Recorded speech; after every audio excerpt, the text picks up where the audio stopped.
Fica só na regulagem. Então, simulado 45. Simbora, gente, para o estudo. Simulado 45, 10 questões, toda terça-feira, né? Obrigado, pessoal que acompanha ao vivo. Obrigado, pessoal que assiste depois, que faz comentário, que critica, que elogia, que tudo. Bom, simulado aqui, o que nós temos aqui? Nossas legislações, as que estão mais presentes aí nos concursos. Deixa eu pegar minha caneta aqui. Estamos numa temporada ECA, aliás, quinta-feira agora, no Telegram. É o último testagem de ECA, tá? Vamos encerrar o Telegram de quinta-feira ECA. Daí na semana que vem vamos começar o Telegram LDB. Então, LDB aqui hoje 2 questões. A partir das próximas terças, não tem LDB aqui mais às terças. Fica LDB só de quinta. Constituição sumiu. Então nós temos essa semana aqui a resolução 4/2010 e esse documento aqui, ensino fundamental de 9 anos, tá? Essas são as 4 questões de legislação, 2 da LDB. E as questões de BNCC, de diretrizes curriculares nacionais, estão lá no Telegram essa semana. E da política de educação especial. Pois bem, e autores? Autores essa semana é quem aqui? Deixa eu ver. Kátia Smole, Márcia Aguiar, Eulália Bacedas, Vitor Fonseca. Vitor Fonseca sabe que eu faço uma luta para acertar as questões dele, né? José Contreras e Jussara Hoffmann. Esse simulado aqui. Lá no Telegram essa semana eu estou com o grupo dos que mais aparecem, né? Nos concursos, Délia Lerner, Thelma Vaz, está no Telegram essa semana. E o pessoal aqui do meio da tabela, César Coll, Emília Ferreiro, estão na geladeira essa semana dos nossos estudos aí, tá bom? Então, simbora, sem mais delongas. Como é que foi esse simulado? 6.8, né? Melhorou bem, né, gente? Semana passada tava um drama aqui, porque foi 4 e alguma coisa, né? 6.8, claro, carreguei o simulado com questões da VUNESP. Vocês estão mais acostumados. Olha como vai viciando, né?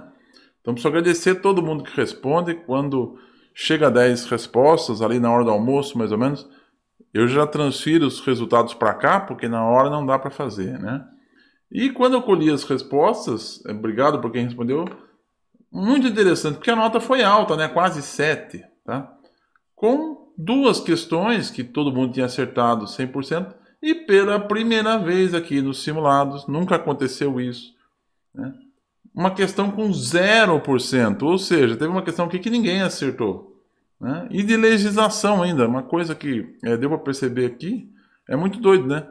Que a gente começou só com legislação aqui o ano passado, e aí nós migramos para autores por conta do concurso, dos concursos aí, e o pessoal acertava fácil a legislação no começo e tinha dificuldade com os autores, né? Porque era o costume, era o trabalho e tal.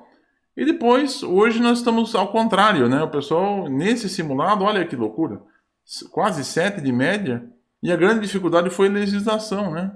Vamos ver o que aconteceu aqui, então vamos lá. Vamos ver na legislação o que aconteceu.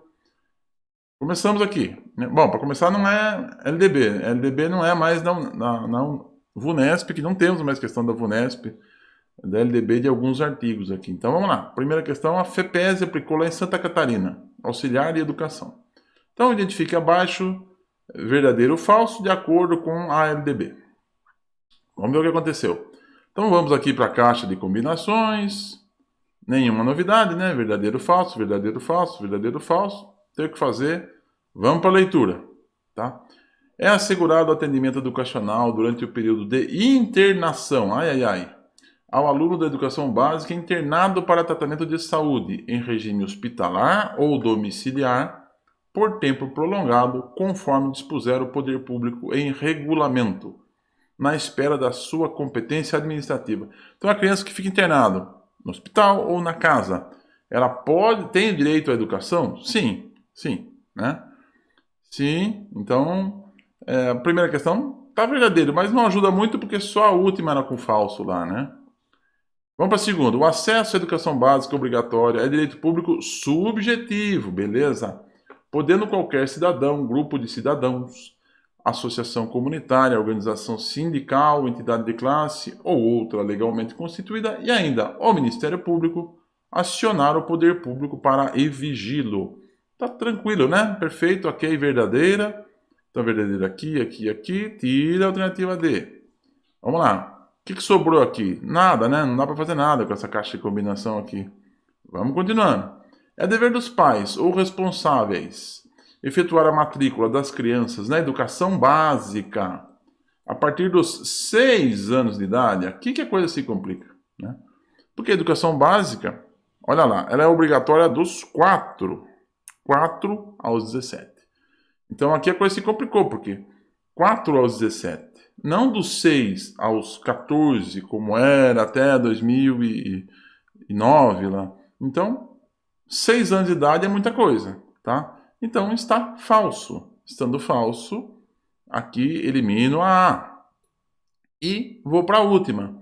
O aluno regularmente matriculado em instituição de ensino pública ou privada, de qualquer nível, é assegurado no exercício da liberdade de consciência e de crença o direito de, mediante prévio e motivado requerimento, ausentar-se de prova ou de aula marcada para o dia seguinte em que, segundo os preceitos de sua religião, seja vedado o exercício de tais atividades. Quem está estudando LDB sabe que essa foi uma das últimas alterações aqui da LDB.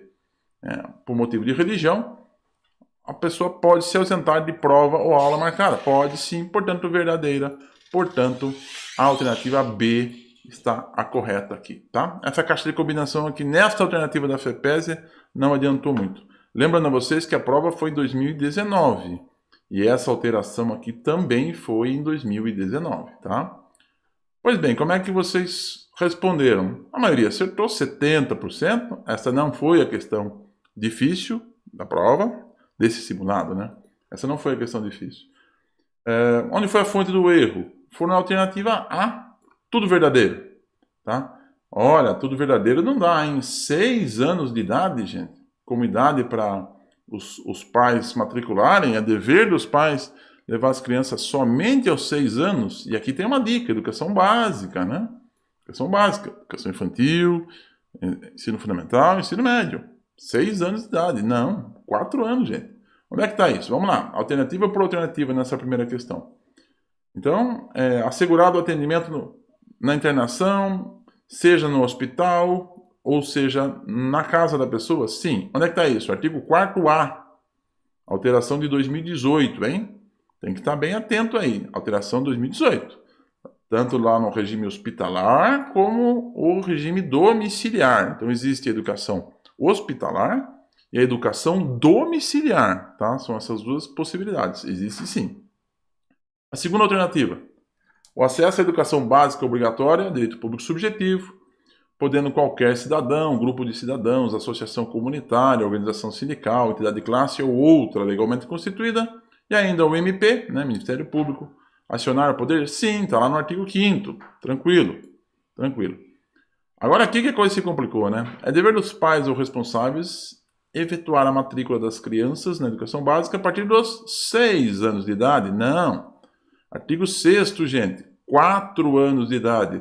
Alteração lá de 2013. A educação passou a ser obrigatória dos 4 aos 17 anos. Era de 6 a 14 anos, tá? Passou a ser de 4 a 17, ok? Pois bem, aqui foi o erro então, e aqui, aquele artigo que eu falei para vocês, que mudou em 2019, foi criado um artigo com incisos, com parágrafos, um artigo grande, não dá para reproduzir tudo aqui, olha.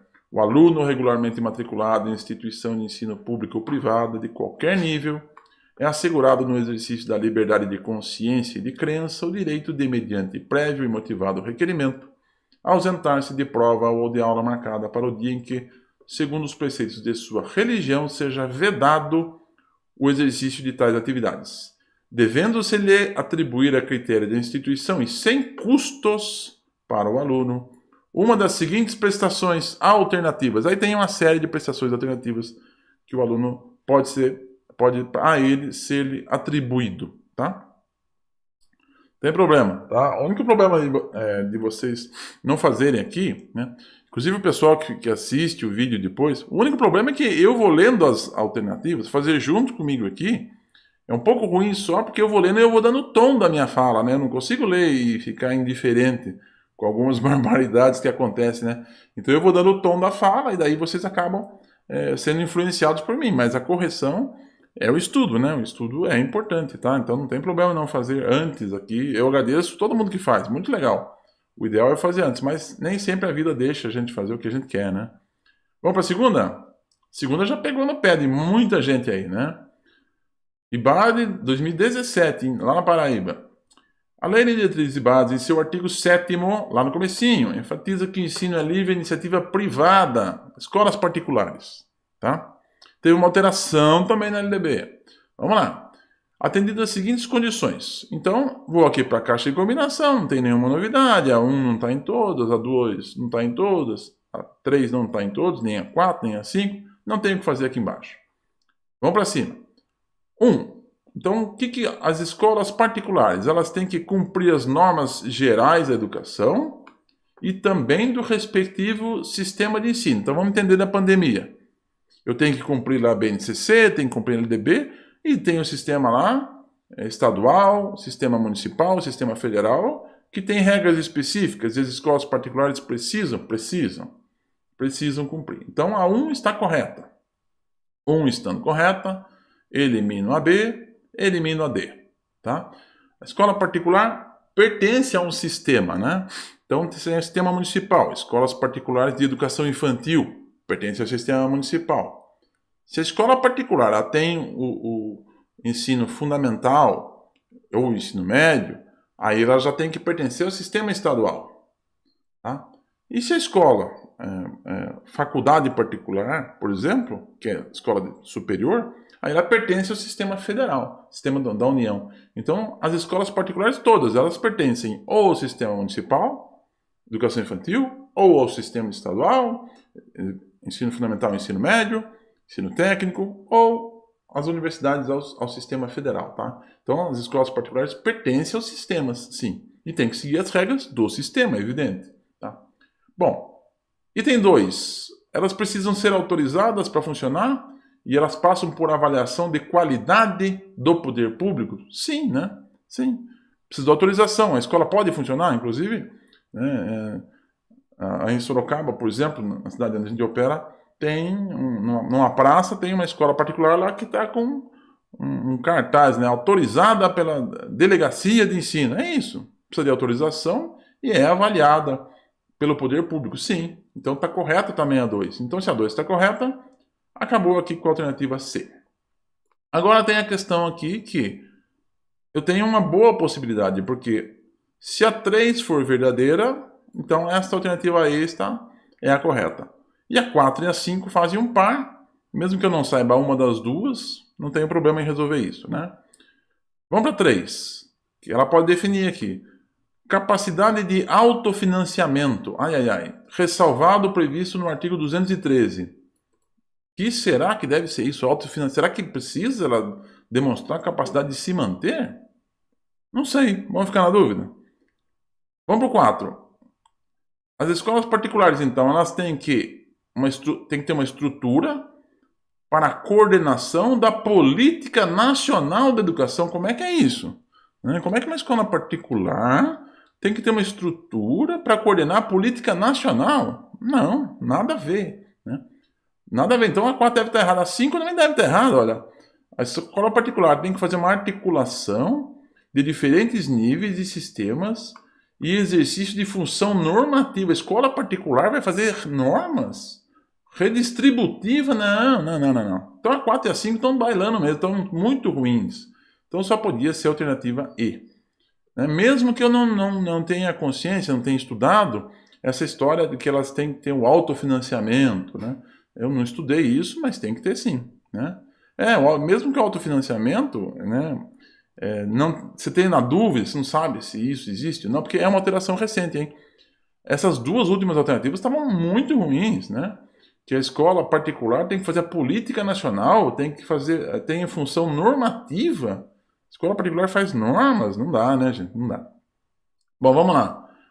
Olha aí, metade errou e metade acertou. Olha que doido. Então, para foram bem até aqui o 4 e 5, né? E tem gente que achou que a escola particular ela tem que fazer uma estrutura para coordenar a política nacional de educação. Veja aí, né?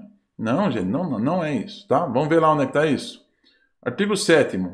O ensino é livre iniciativa privada. Então, o que precisa ter escola particular? Vamos lá, 3 coisas. Metade aqui nunca mais vai esquecer disso. Cumprir as normas gerais e do respectivo sistema, municipal, estadual, federal. Autorização de funcionamento e avaliação, né? Autorizada, depois passa por avaliação. Pode ser cassada, nós já caçamos escolas, né? E por último, olha lá, capacidade de autofinanciamento ressalvado previsto no artigo 213 da Constituição, que é aquela questão de verbas para as escolas confessionais, filantrópicas.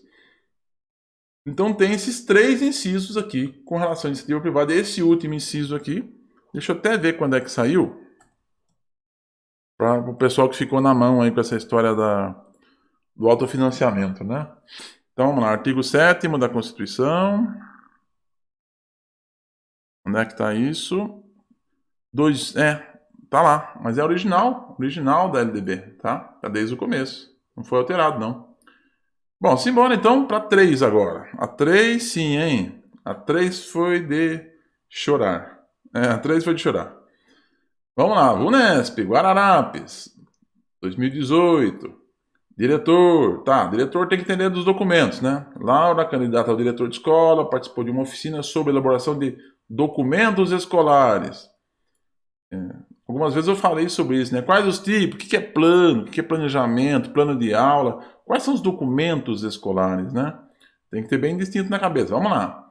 Nesta ocasião, o coordenador dos trabalhos mencionou um desses documentos, o qual trata da natureza e finalidade da instituição, da relação da gestão democrática com os órgãos colegiados, das atribuições dos seus órgãos e sujeitos, das suas normas pedagógicas, incluindo os critérios de acesso, promoção, mobilidade do estudante. Aqui que pegou, né? Aqui que pegou. Aqui que vocês bailaram. Direitos e deveres. Onde é que tem dever do aluno? Que documento tem dever do aluno, gente?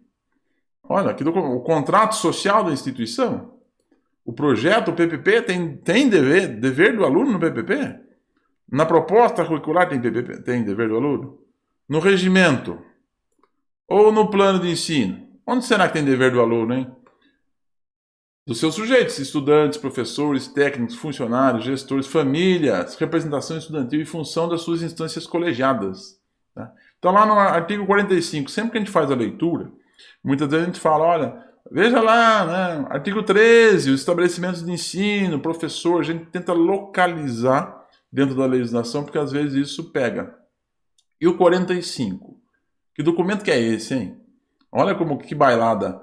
Onde é que tem dever do aluno, gente? Dever do aluno. O aluno tem dever de... Vocês vão lembrar disso, né? Quanto regimento que não tinha o seguinte... É dever do aluno comparecer uniformizado. Lembra disso? E aí a escola barrava o aluno que estava sem uniforme. Onde é que estava isso? No projeto político-pedagógico? Na proposta curricular? No plano de ensino? Não. Onde é que tinha um negócio lá que barrava o aluno porque ele não estava usando uniforme? Porque ele tinha o dever de usar uniforme. Vocês nunca mais vão esquecer disso, né? Só podia ser naquele documento, aquele infame regimento escolar. Que o pessoal colocava lá e falava, olha, é a lei da escola, o regimento é a lei. Se está lá que o aluno tem que usar uniforme, então ele precisa usar uniforme, é dever do aluno, tá? Veja que doido. Essa foi a questão sensacional, ninguém acertou, né? Enquanto eu... claro que é óbvio, fica tão óbvio mesmo, né? De doido. Então, veja, ali é uma questão que você fica embriagado, né?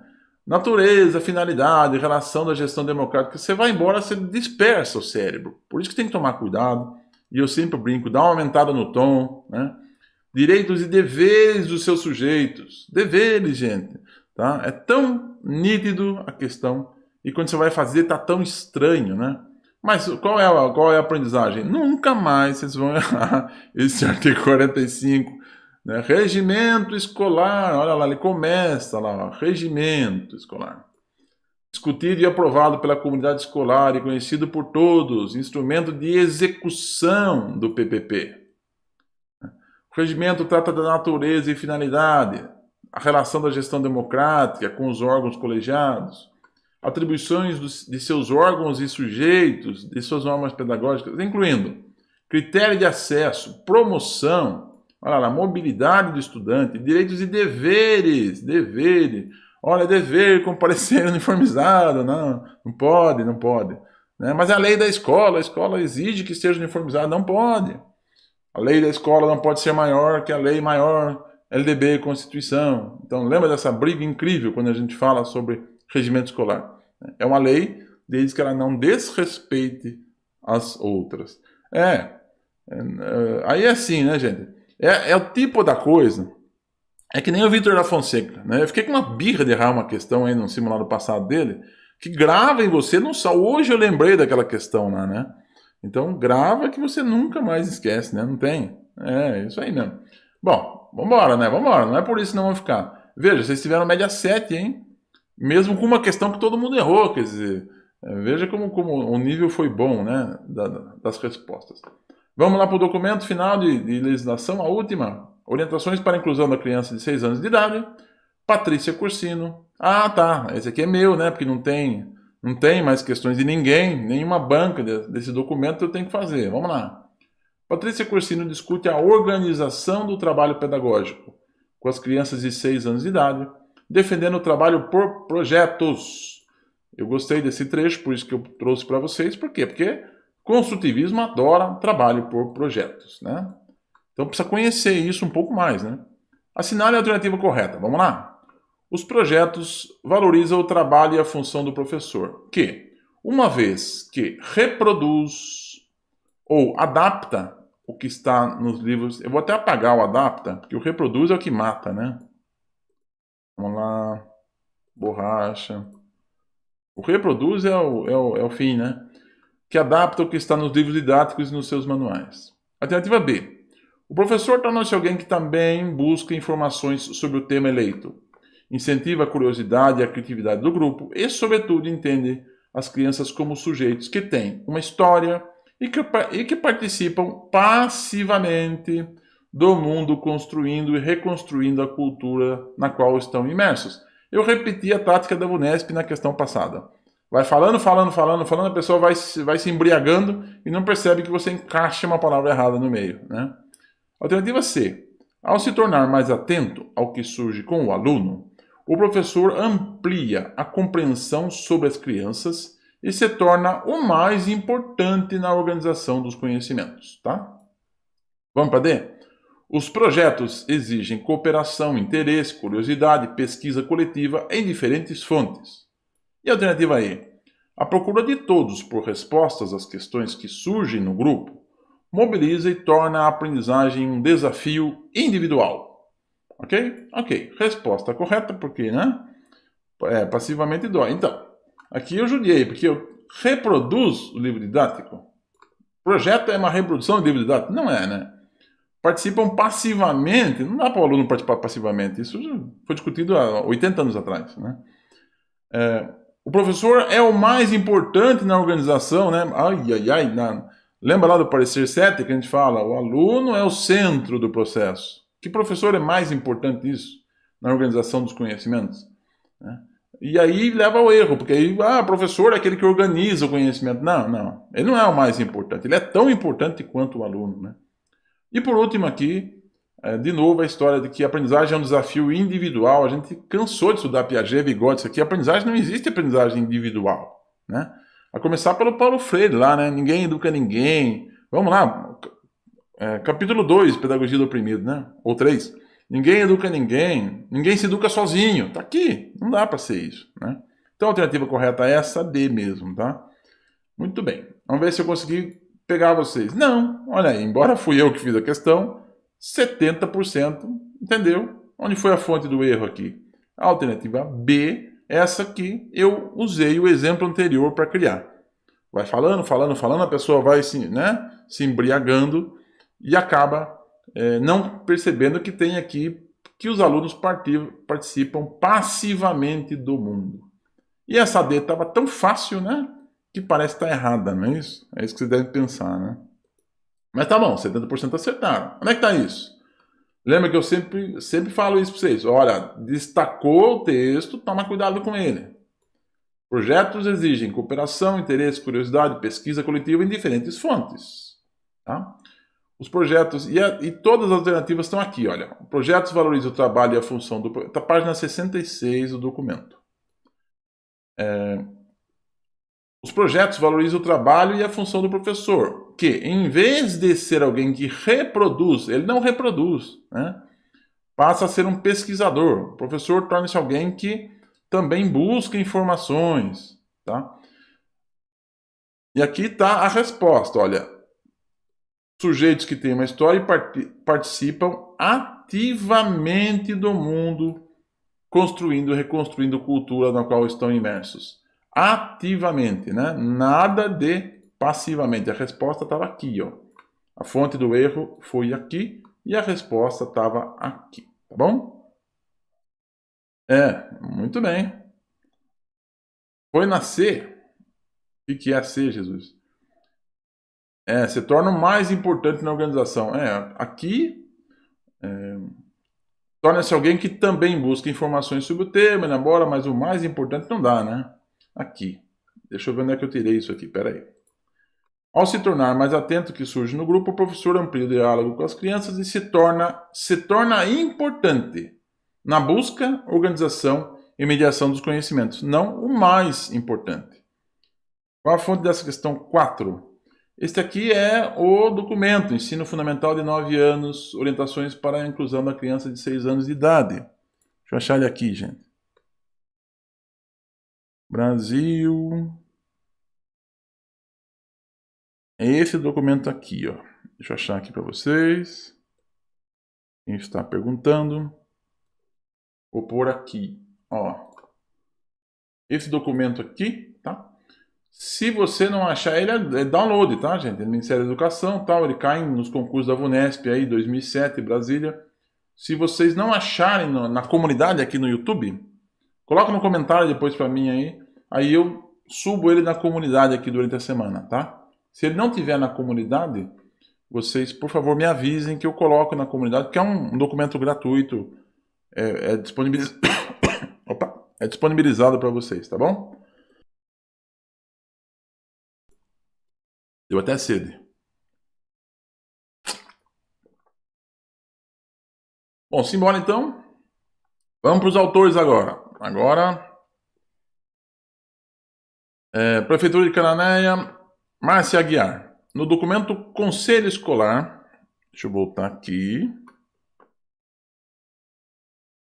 No documento do Conselho Escolar e a relação entre a escola e o desenvolvimento com igualdade social, Márcia Aguiar afirma que o Conselho Escolar, ao atuar plenamente no sentido de contribuir com a ampliação das oportunidades de aprendizagem dos estudantes, não só fortalece como instância de controle social, como também auxilia a escola pública no cumprimento de sua função social. De acordo com o referido documento, o Conselho Escolar deve, vamos lá, o que o Conselho Escolar tem que fazer, hein? Agir no interior da instituição escolar sem ultrapassar os muros da escola, a fim de preservar os direitos e segurança e imagem das crianças. Fica nos muros. Lembra da nossa historinha? Palavras que restringem a atuação, sem ultrapassar. Muito bem. Alternativa B. O que o Conselho tem que fazer, então? Deve assegurar a adesão e o comprometimento de todos os segmentos envolvidos com os ideais político-partidários, dos membros da escola. Fazer política no Conselho de Escola. Não vai dar, hein? Alternativa C. O Conselho deve deixar de participar das inúmeras e variadas atividades de cunho pedagógico propostas pela equipe escolar. Como é que é isso? O Conselho vai deixar de participar? Vamos lá, o Conselho Escolar deve, alternativa D, buscar formas de incentivar a participação de todos os segmentos envolvidos no processo educativo. Tá boa, né? Vamos ver a última. O Conselho de Escola deve ter papel fundamental, porém, olha aí a palavra que já restringe, não contribui para a implementação do PPP da escola, ou não contribui para o PPP, pode parar, né, com a leitura, Só resta a alternativa D mesmo, não tenho mais outra, né? Então essa 100%, né? Tá, por eliminação, né?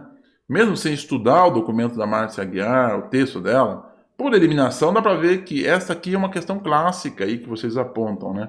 Começou a restringir, começou a diminuir o espaço das coisas, né? Sem ultrapassar, deixar de participar, porém não começou a reduzir, vai embora, né? Isso, mais ampla, isso, exatamente. Restringiu, é fria, né? Bom, vamos lá, onde é que está isso?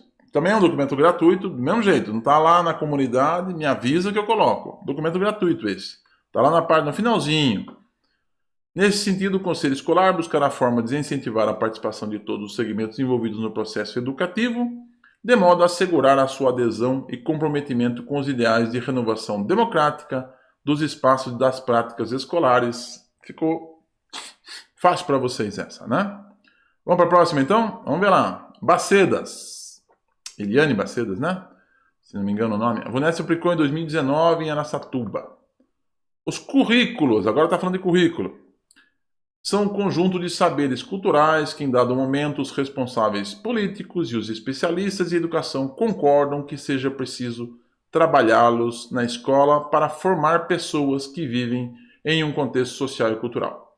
Aumenta o tom. Com relação a crianças de 0 a 3, Bacedas et al. Afirma que a existência de um currículo para essa etapa escolar é. Então, existe currículo de 0 a 3. Vamos lá. Algo desnecessário, não precisa. Não dá, né? Olha como eu influencio depois. Não precisa ter currículo. 0 a 3 não, vai lá só para ficar lá, não dá, né? Olha aí, ó. Improdutivo. Pois a matrícula de educação infantil não é obrigatória, então não precisa fazer nada também, né? Olha que absurdo. Não. Vamos para B. O currículo é algo irreal, considerando que não se pode falar em trabalho com conteúdos para ensinar crianças. Quer dizer, currículo é conteúdo. Criança não vai pegar conteúdo, não sei por que não vai pegar, mas vamos embora, não vai dar também. Esqueça isso. Currículo é algo inimaginável. Olha, gente, como é que eu vou ler um negócio desse?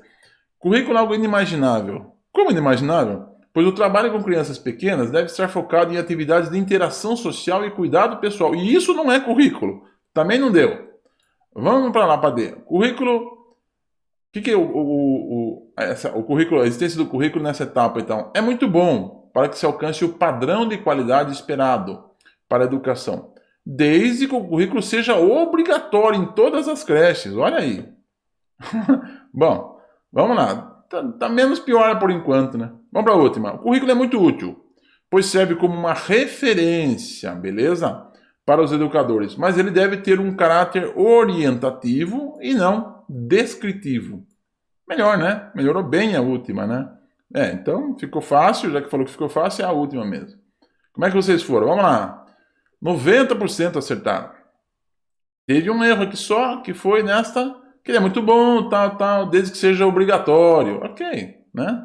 De certa forma, há uma confusão entre currículo e BNCC, né? A BNCC é obrigatória e ela serve de base para formular os currículos. Ok. Mas aqui vamos lembrar, Eliane Bacedas, 99.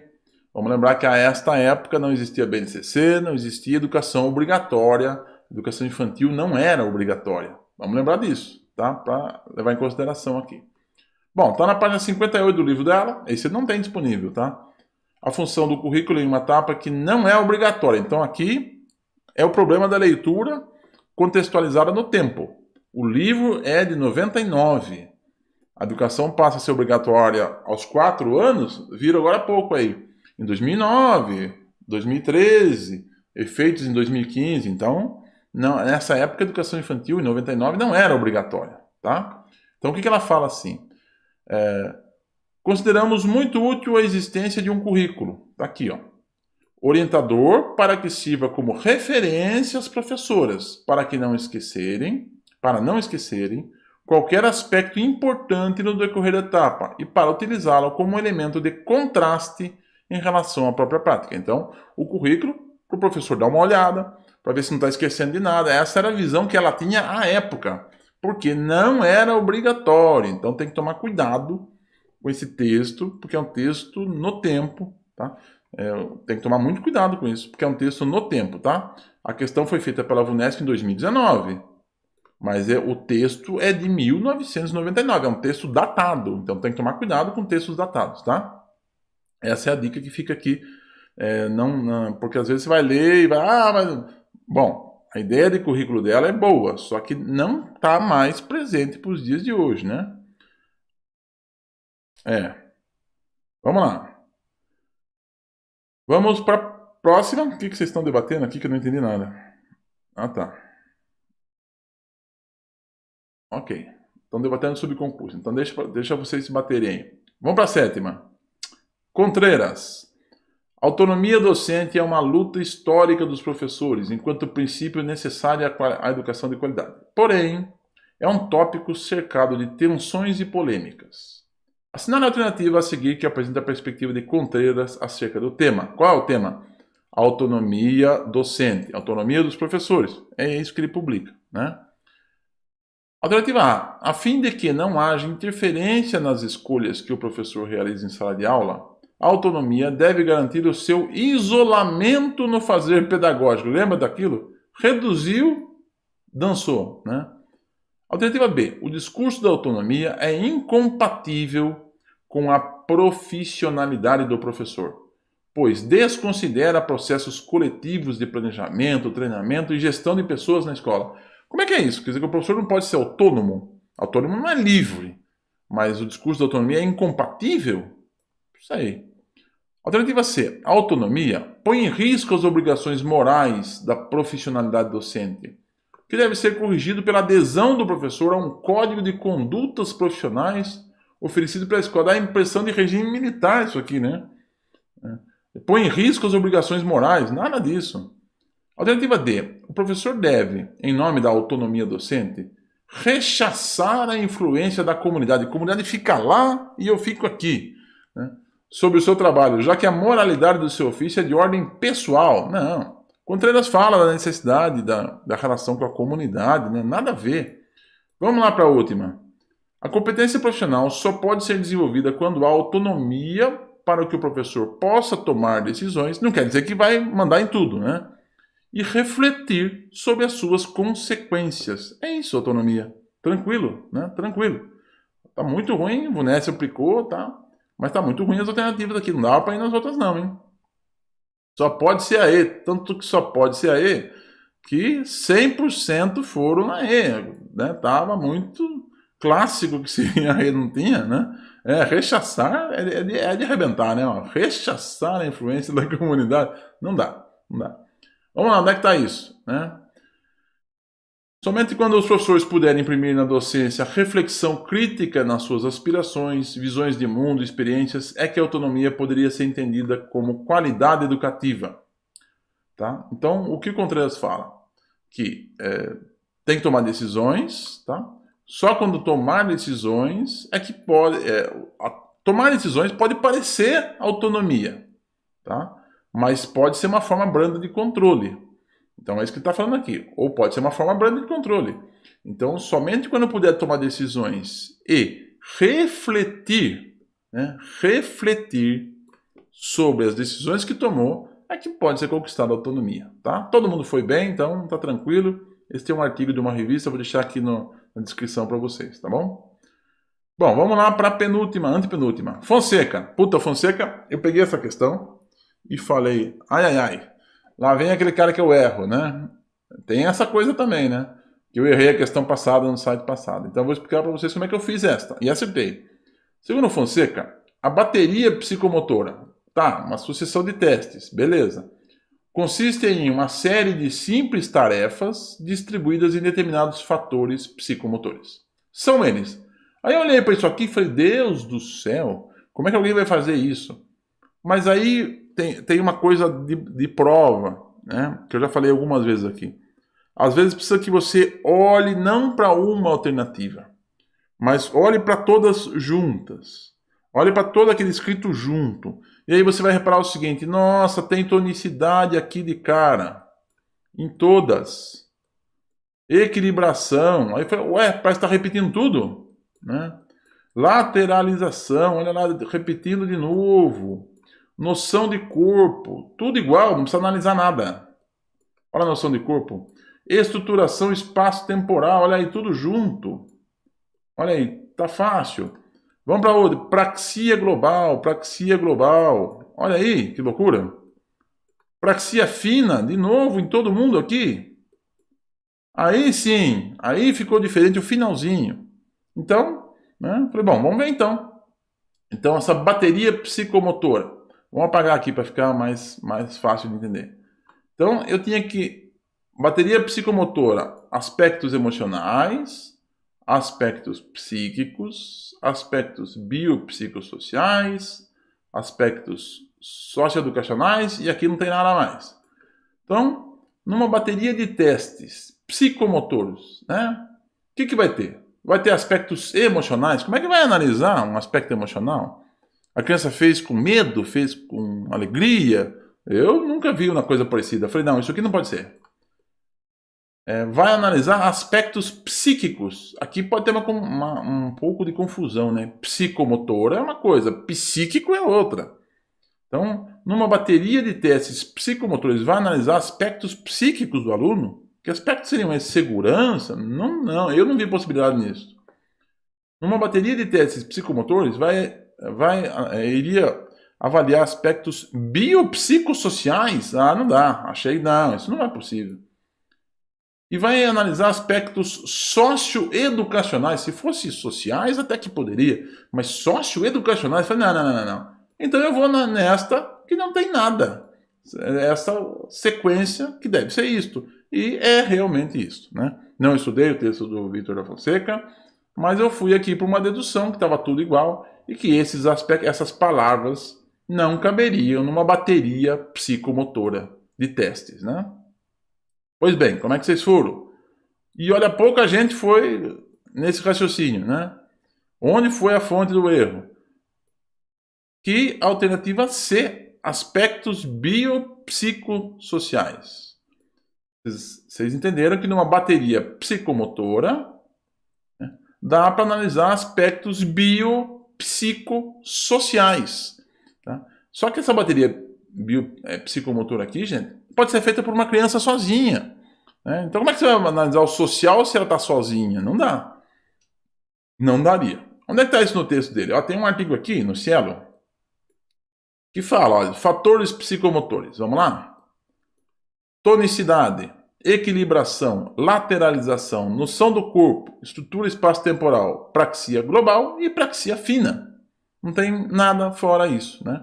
Então, veja que está muito ligado a fatores motores, na motricidade, né? Tonicidade, alongamento, suporte do peso. Equilibração, brincadeiras envolvendo equilíbrio, amarelinha, né? Lateralização, de novo, dá para ser amarelinha também. Noção do corpo, relaxamento, amarelinha também dá, né? Salta corda. Estruturação espaço-temporal, música, gestos, atividades de planejamento espacial. Praxia global, jogos de coordenação óculo manual e óculo pedal, olho-pé, né? Dissociação dos membros superiores e inferiores, agilidade e velocidade, pular corda de novo. Praxia fina, recorte e dobraduras, aí a questão de dedos, né? Manuseio de objetos pequenos. Mas aqui não tem nada de biopsicossocial, tá? Eu fui aqui nesta lógica, olhei e falei, não, a última palavra aqui, né? Tudo era igual. Quando eu olhei de longe, falei, nossa, é tudo igual. E aí vi a última palavra, aspectos emocionais, aspectos psíquicos, biopsicossocial, socioeducacional, e aqui não tem nada. Mas como é que numa bateria de testes psicomotores, você vai avaliar o biopsicossocial? Principalmente o social, gente. Se a criança está sozinha, como é que você vai avaliar? Numa bateria de testes. Se fosse num jogo, até poderia. Mas numa bateria de testes, ela sozinha lá fazendo não ia dar, né? Uma questão. Quadrix aqui, esqueci de falar, tá? Obrigado por lembrar. Muito bem. Vamos para a penúltima. Jussara Hoffmann. Vamos amolecer um pouco, né? VUNESP de novo. Segundo Hoffmann, o paradigma da avaliação mediadora, já discutimos aqui várias vezes, ela não, em vários livros ela cita sempre o Vygotsky, né? Se caracteriza pelo quê? O que é a avaliação mediadora? é para sentenciar as possibilidades de aprendizagem dos alunos? É para classificar as aprendizagens dos alunos? A avaliação mediadora é para estabelecer a relação dialógica na construção do conhecimento? Ou é para verificar aqui, ela se caracteriza pelo transmitir, verificar, registrar o conhecimento por parte do professor? Ou é para mediar o conhecimento e, aqui que complicou, né? Hierarquizar, colocar em hierarquias a aprendizagem? Qual é a resposta da avaliação mediadora? Deixa eu apagar aqui para ficar melhor. Estabelecer uma relação dialógica na construção do conhecimento. Mas tinha aqui, a última dava cuidado com esse hierarquizar, né? E aqui no artigo dela, é um artigo também que está aí disponibilizado, né? Ela critica o padrão transmitir, verificar, registrar. Então, às vezes a pessoa pode se confundir porque leu, lembra disso lá, mas ela está criticando, tá? Bom, olha lá como é que foram. A fonte do erro foi a última, né? 70% acertaram, estão indo bem, cataram. E é realmente isso, né? Porque a avaliação mediadora é mediar o conhecimento. Ah, então é isto, e já coloca. Esquece que tem o finalzinho aqui, ó. Hierarquizar a aprendizagem. Não é para hierarquizar a aprendizagem, não. Tá? Então esquece que tem o finalzinho e acaba bailando na questão. Onde está isso no texto dela, gente? No final, é a última frase do texto. Esse texto que é disponível também, tá? Se não tiver na comunidade aqui, me avisa. Que busca enunciar é uma necessária investigação no que diz respeito ao significado da avaliação enquanto relação dialógica na construção do conhecimento, privilegiando a feição da mediação sobre a de informação na avaliação do aluno e buscando a compreensão da prática avaliativa dos professores. E depois já acabou, ó. Acabou, tá? Então tá na última página, são 9 páginas só, um artigo dela muito interessante de fazer a leitura, rapidinho, né? Ler rapidinho, e é muito profundo e dá uma boa noção dessa avaliação mediadora. Por isso que a Unesp coloca aí nos concursos e processos seletivos. Isso, exatamente, transmitir e verificar, né? Transmitir já não daria, né? E onde o pessoal errou foi porque leu o comecinho aqui, mediar o conhecimento, esqueceu ou não prestou atenção aqui no hierarquizar, um é mais importante que o outro, não sei o que passou pela cabeça. Por isso que é legal fazer o teste um pouco antes aqui do estudo, para saber o que passou na cabeça da pessoa quando colocou isso aqui, né? É isso. Vamos para a última, então. No nosso horário, Kátia Smolli, Denise Cândido. Unesp aplicou em 2020, em Piracicaba. De acordo com os autores aqui, um dos maiores motivos para o estudo da matemática na escola é desenvolver a habilidade de resolver problemas. Então, o construtivismo tem algumas coisas que a gente precisa dominar, né? Eu coloquei aqui uma questão de projetos, resolução de problemas na matemática, fundamental entender isso. Então, vamos lá. Essa habilidade é tão importante não apenas para a aprendizagem matemática da criança, mas também para o desenvolvimento de suas potencialidades em termos de inteligência e cognição. As autoras afirmam e defendem que na educação infantil, resolver problemas, vamos lá. Então, deixa eu apagar a bagunça. Resolver problemas da educação infantil. Para que possam resolver problemas, é preciso que as crianças sejam leitoras para interpretar o problema. Ou seja, primeiro precisa aprender a ler, né? Precisa ser leitora. Preciso que sejam leitoras. É isso. Vamos para B. A resolução de problemas deve ser um conteúdo isolado no currículo. Lembra da história da redução? É isso. A ser ministrado a partir de instruções simples de como se resolve um problema. C. Para resolver problemas adequadamente, as crianças precisam ter conceitos numéricos bem desenvolvidos. Essa é a visão corrente, hein? É a visão costumeira. Precisa saber os números. Primeiro se ensina os números, depois dá para se pensar em problemas, não é isso? As operações, não é isso? Vamos para D.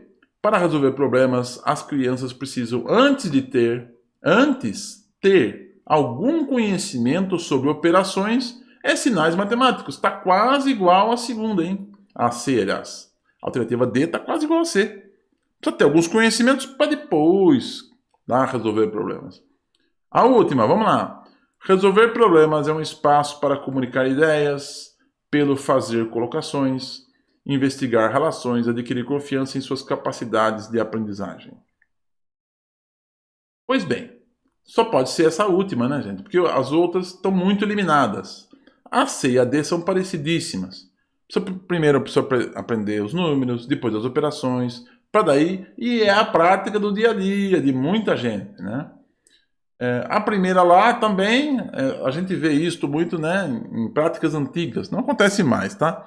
Práticas antigas de você começa lá com leitura, deixa a matemática para o final do dia, deixa para terça, deixa para quarta, deixa para quinta, e na sexta-feira faz, porque fala, não, peraí, eu não fiz matemática essa semana. Por conta disso, porque acho que primeiro tem que ser leitura, depois matemática, para resolver problemas, né? Pois bem, como é que vocês foram? 80% acertaram, tranquilo, questão tranquila. Aqui foi exatamente numa aqui, que para resolver problemas precisa ter conhecimento numérico bem desenvolvido, tá? E a primeira é que para resolver problemas é preciso que sejam leitoras, né? E aqui há uma confusão, porque as pessoas falam que a pessoa que tem uma boa leitura resolve problemas, né? Que sabe ler bem, sabe interpretar textos, que a matemática hoje em dia não é mais aquela coisa, é uma interpretativa, não é bem assim, né? Não é porque eu tenho uma boa leitura que eu vou conseguir entender problemas de matemática, tá? Bom, a frase está aqui, na página 19 do livro, da Katia Smoley. Resolver problemas da educação infantil é um espaço para comunicar ideias, fazer colocações, investigar relações, adquirir confiança em suas capacidades de aprendizagem. Eu podia adicionar aqui o Piaget, né? Porque o Piaget fala o seguinte: você tem três crianças, e você tem duas maçãs, né? Aí você vai fazer o que com essas crianças e com essas maçãs? Vamos comer a maçã, gente. Mas peraí, professora. Peraí, professor. Tem três crianças aqui. E só tem duas maçãs. E agora? Como é que eu vou dividir né, em duas maçãs para três crianças? O que eu tenho que fazer com essas maçãs? Eu estou resolvendo um problema, gente. Olha, como é que nós vamos fazer isso? Vamos dividir essas maçãs, vamos cortar as maçãs aqui e vamos distribuir para vocês. Quando você vivencia isso, a criança entende o princípio da divisão, né? Aí você vai passar, depois de vivenciar, o Piaget fala muito bem isso, né? É um processo de experimentação. Travou aí? O que aconteceu?